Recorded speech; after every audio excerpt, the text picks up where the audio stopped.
All right, let's talk about something nobody wants to talk about. Unexpected tech problems. As a dev team, this is something that's always very frustrating for you and for us. It's very common that we get hired to come into a project to fix something, finish something, edit something, and that's okay. And we love that, and we love helping you, and we love using tech skills to make your life better. However, when we inherit a website, like if we did not build your website, for example, like a lot of my colleagues, they won't even touch a website they didn't build because it's opening up the door to so many problems, like issues with the code or like plugins, or it's just you're walking into this situation where you don't know what you're gonna get, and it can be dangerous and problematic and technically a disaster. But when we quote the job, we are quoting it, keeping this in mind, we are quoting it a little bit blind. Like, we have not had dozens of hours to look at the intricacies of the site or the bugs or the dependencies or all these different problems, like you move this and it breaks this and this and then this affects this, and then like we haven't been that deep in your site. So when we estimate a job, it is based on the fact that we're assuming everything's going to be okay.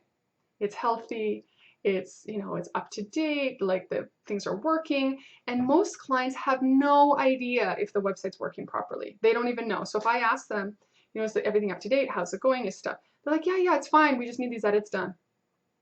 And then we go in and we're like, wait a second here. This is not working. This is completely broken. This issue is happening because over here this is broken, and this is broken because this is broken. And oh yeah, the hosting plan is the wrong plan and it's blocking this functionality and da da da da da. And we can't know that coming into a job. So one thing that's really important for you to understand is how the billing of unforeseen tech problems is going to go. Okay, because when I send you a quote and I say, okay, this website we estimate, let's say 15 to 20 hours to do these fixes for batch number 1, 15 to 20 hours, let's say. And you're like, great, seems reasonable.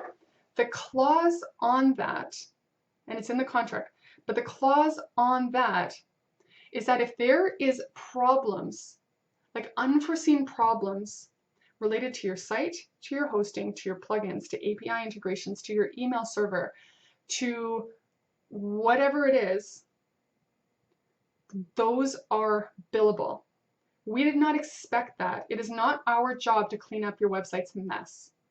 So if we are not able to do the batch number 1 because of all these things over here, I will tell you in advance. So you can then, dissolve the contract at that point if you don't want to go ahead.